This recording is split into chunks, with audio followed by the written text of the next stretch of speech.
Nona, Feng Lao buru-buru menendang Yang Yingying, merasa gugup. Tidak, terima kasih para senior, saya, Kamar Dagang Tiantong, bersedia melayani dan bekerja sama dengan para senior, dan berjanji untuk tidak mengecewakan harapan para senior. Baru saat itulah Yang Yingying bereaksi, sungguh bersemangat. Tidak apa-apa, bawahanku dari Tianwu dan Pu, akan ada yang menghubungimu nanti. Sekarang selamat tinggal, kata Qin Chen melengkungkan tangannya dan berhenti berbicara omong kosong, tersenyum tipis pada Yang Yingying, Feng Lao dan yang lainnya, dan berbalik dengan Huo Lao dan yang lainnya. Selamat untuk semua senior, kata Yang Yingying dan beberapa orang buru-buru membungkuk, berkeringat gugup. Cepat dan beritahu ayah. Ya, beritahu presiden untuk pergi. Ini adalah toko pil Tianwu dan Pu. Jika benar-benar dapat bekerja sama dengan Kamar Dagang Tiantong kita, dengan obat pihak lain, Kamar Dagang Tiantong kita pasti akan bangkit kembali. Pergi, kembali sekarang. Yang Yingying menyaksikan reaksi Qin Chen dan yang lainnya pergi dengan kegembiraan, air mata mengalir, dan dia diam-diam membungkuk, lalu memimpin Feng Lao dan yang lainnya, dan terbang menuju kota Dongguang untuk pertama kalinya. Dia ingin memberitahu ayahnya kabar baik ini secepat mungkin. Setelah banyak prajurit bubar, kekosongan lain di Laut Void Tide, beberapa hari kemudian, sosok Qin Chen dan yang lainnya muncul lagi. Xiahou Zun, Huo Lao, Xing Tianya, aku akan pergi dari sini.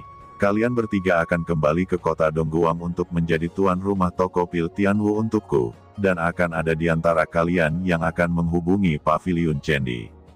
Perintah Qin Chen. Ya tuan. Mata guru suci Arai Hantu dan yang lainnya dipenuhi dengan kekecewaan. Tuan, saya juga orang dari alam surga selatan, dan saya tahu lebih banyak daripada Raja Pedang Mu Zifeng ini. Anda juga dapat membawa saya kembali ke alam surga selatan. Kata Xiahou Zun, jelas ingin terus mengikuti Qin Chen. Qin Chen berkata dengan ringan, kamu telah menyinggung terlalu banyak orang di alam surga selatan.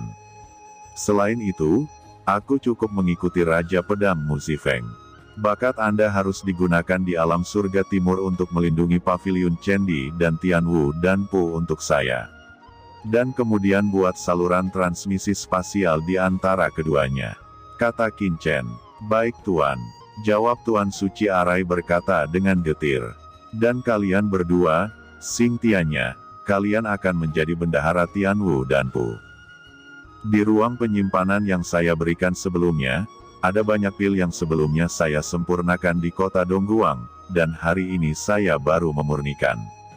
Semua obatnya berada di tingkat master suci tingkat rendah dan menengah, dan seharusnya cukup bagi Anda untuk mengoperasikan toko pil Tianwu. Ya, bawahan akan menyelesaikan tugasnya. Qin Chen mengangguk dan berkata lagi, kita memiliki seorang saudara laki-laki di toko, dia adalah Dewa Sleeping Dream.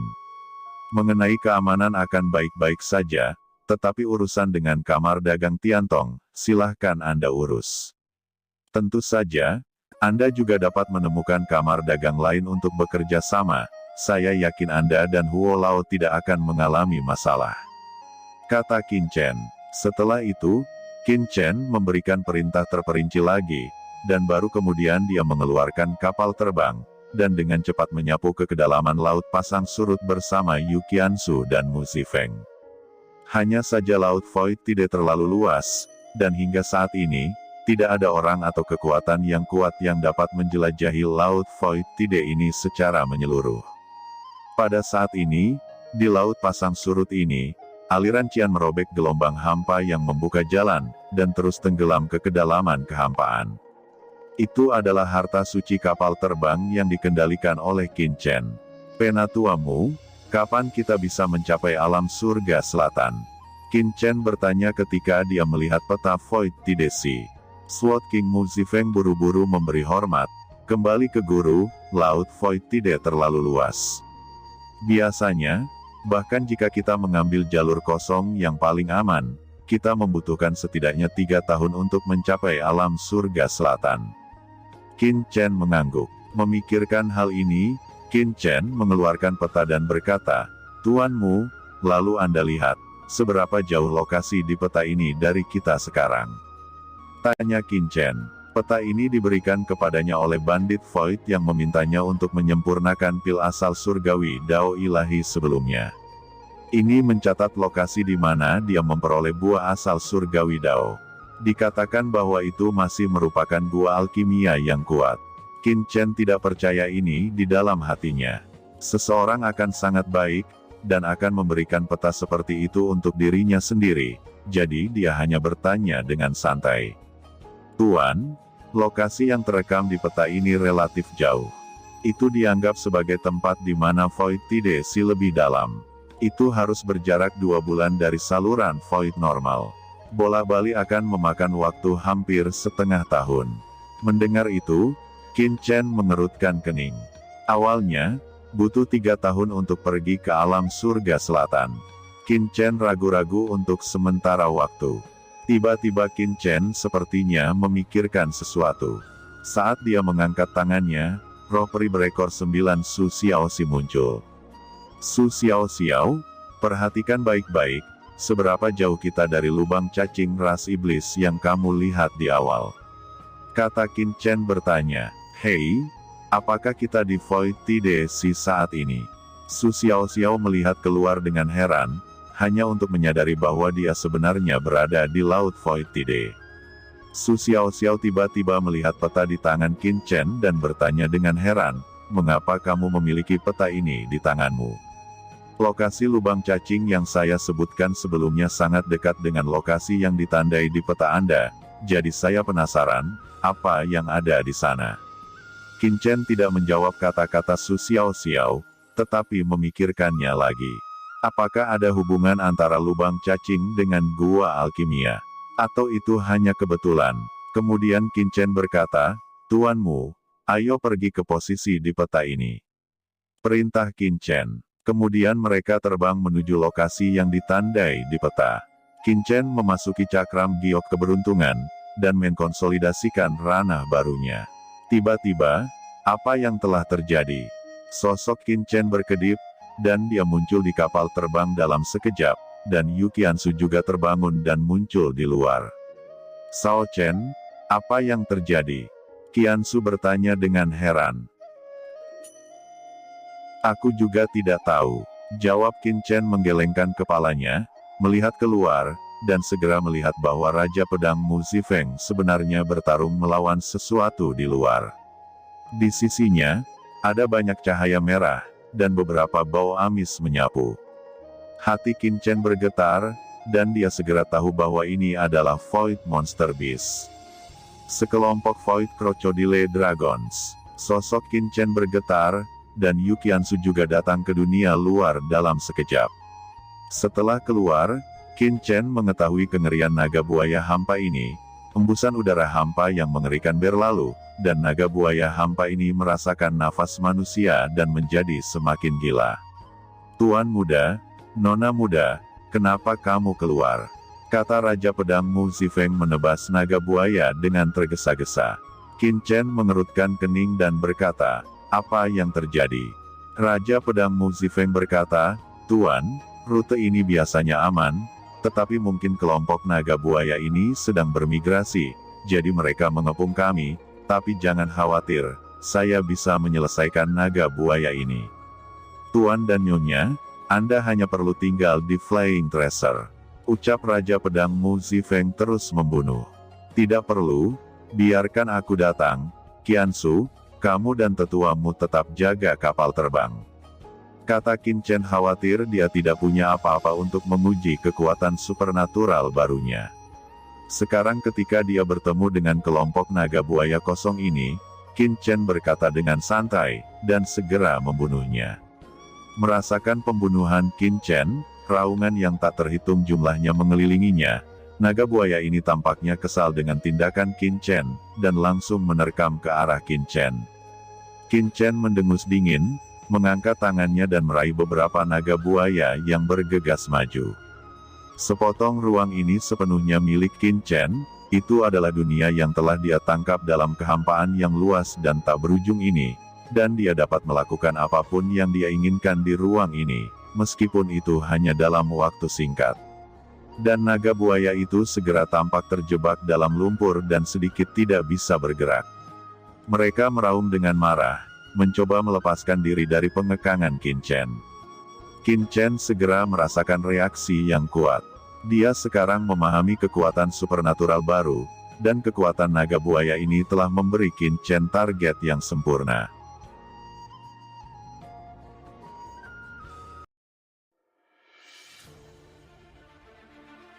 Qin Chen langsung menabrak naga buaya, menggunakan kekuatan magis langit dan bumi untuk membunuh naga buaya ini menghabiskan terlalu banyak kekuatan spiritual dan esensi suci, dan terlalu boros untuk berurusan dengan naga buaya. Qin Chen memiliki pedang setan hijau di tangannya.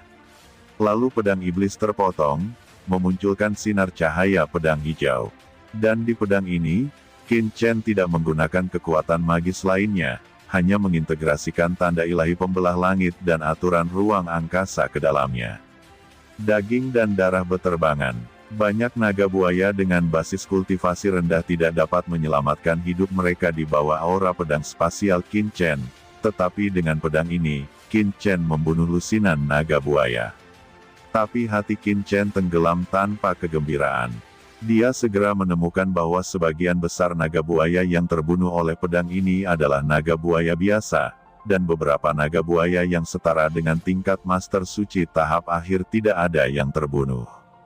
Untungnya, tidak banyak Void Crocodile Dragon yang mencapai tahap akhir dari level Holy Master, hanya beberapa lusin. Selain itu, Qin Chen merasa bahwa ini karena pedang iblis hijaunya sangat istimewa. Tampaknya pedang itu memiliki penindasan khusus terhadap binatang iblis, dan dia bahkan tidak dapat mencapai efek seperti itu ketika dia mengganti dengan pedang lain. Pertahanan naga buaya ini terlalu kuat. Sebelumnya, dia bisa membunuh beberapa naga buaya dalam satu gerakan karena dia menunjukkan kekuatan magis langit dan bumi, memenjarakan naga buaya itu dalam kekosongan, dan kemudian langsung membunuh mereka. Perlu diketahui bahwa Raja Pedang sebelumnya Mu Zifeng adalah guru suci tahap akhir yang sebenarnya, dan niat pedangnya mencapai langit, tapi dia hanya membunuh satu persatu naga buaya. Sedangkan Qin Chen membunuh lebih dari 10 naga buaya dengan satu pedang. Sebelum dia bisa mengambil tembakan lagi, naga buaya ini sudah menjadi ganas. Dia membuka mulut besar mereka satu persatu, dan dalam sekejap bilah niat membunuh kehampaan yang tak terhitung jumlahnya menyapu. Naga buaya ini hidup di lautan Void sepanjang tahun, dan penguasaan kekuatan hampa mereka telah mencapai tingkat yang menyimpang. Void Blades ini mengenai tubuh Qin Chen. Qin Chen memiliki tubuh ilahi cahaya bulan, tubuh suci kuno, tubuh liar, dan kekuatan fisiknya tak tertandingi. Serangan naga buaya biasa tidak berpengaruh pada tubuh Qin Chen sama sekali. Beberapa naga buaya yang kuat hanya dapat membawa beberapa jejak. Tapi bila hampa dari naga buaya tingkat Master Suci tahap akhir itu menakutkan, dan segera melukai tubuh Qin Chen dengan meninggalkan beberapa noda darah. Dan di atas lukanya, kekuatan penghancur Void yang mengerikan terus-menerus menyusup ke dalam tubuh Qin Chen. Sao Chen, Yu Qiansu segera berteriak dengan cemas. Qin Chen melambaikan tangannya untuk menunjukkan bahwa dia tidak perlu khawatir, tetapi wajahnya dipenuhi dengan kegembiraan, karena setelah kekuatan Void menembus ke dalam tubuhnya, Qin Chen menemukan bahwa persepsinya tentang kehampaan tampaknya telah sedikit meningkat. Setelah memahami kebenaran ini, Qin Chen langsung melepaskan pertahanan Shen Yuan, hanya mendesak tubuh pemurnian yang mengerikan seperti tubuh ilahi cahaya bulan hingga ke ekstrim, dan pada saat yang sama, ki pedang dari tanda ilahi pembelah langit ditebaskan.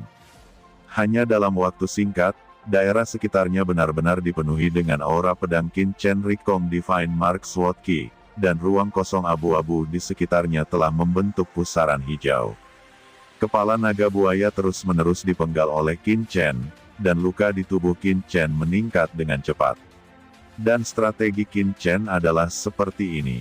Apa yang dia gunakan adalah pertahanan fisiknya yang kuat untuk memahami aturan Void dari naga buaya ini, kemudian meningkatkan pemahaman spasialnya, dan menampilkan aturan spasial untuk melawan naga buaya ini.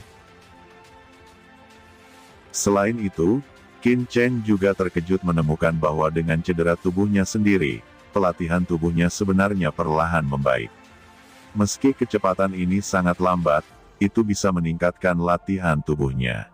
Pada kondisi Qin Chen saat ini, sangat sulit untuk meningkatkan latihan tubuhnya.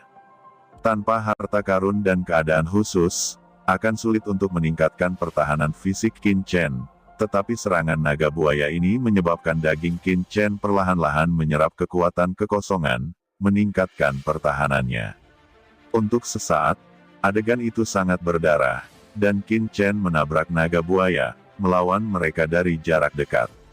Ini tidak bisa lagi dianggap sebagai pertarungan, ini adalah kegilaan. Untuk mencegah Shen Yuan tidak mencukupi, Qin Chen terus-menerus menelan pil, dan terus-menerus mengorbankan ki pedang tanda ilahi pembelah langit. Pada saat ini, dia telah menjadi manusia darah. Melihat penampilan tragis Qin Chen, Raja Pedang Muzifeng dan Yu Qiansu terkejut. Keduanya bukan idiot. Secara alami, dapat dilihat bahwa Qin Chen tidak mencoba untuk membunuh naga buaya ini, tetapi menggunakan naga buaya ini untuk meningkatkan dirinya sendiri. Ini sungguh mengerikan. Void Crocodile Dragon jelas merupakan jenis Void Monster Beast yang sangat gila, tetapi di bawah perjuangan Qin Chen, naga buaya ini terus-menerus dicincang dan dibunuh oleh Qin Chen, dan tubuh mereka ditumpuk dalam kehampaan.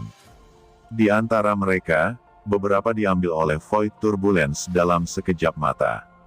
Dan ketika persepsi Qin Chen tentang kehampaan meningkat, serangan yang dilepaskan oleh pedang iblis hijau di tangan Qin Chen menjadi lebih menakutkan, dan ketika tubuh fisik Qin Chen menyerap cukup banyak kekuatan kehampaan, selain konsumsi Shen Yuan terlalu besar, Qin Chen menjadi semakin santai. Beberapa naga buaya Void lagi pada tahap selanjutnya dari tingkat Shen Master dipenggal oleh Qin Chen. Void Blade di tubuh Qin Chen semakin berkurang, dan Void Crocodile Dragon teratas yang tersisa yang berdiri di belakang juga merasa ada yang tidak beres. Jika ini terus berlanjut, ratusan naga buaya Void di sini mungkin akan jatuh. Awalnya, tim mereka memiliki 2 hingga 300, tetapi sekarang hanya tersisa 100. Apakah mereka akan mundur atau meluncurkan serangan sengit lainnya? Saat ini udara pedang tumpul terus menyapu kekosongan, dan pikiran Qin Chen tiba-tiba terbuka, seolah-olah dia telah menguasai kekosongan tertentu.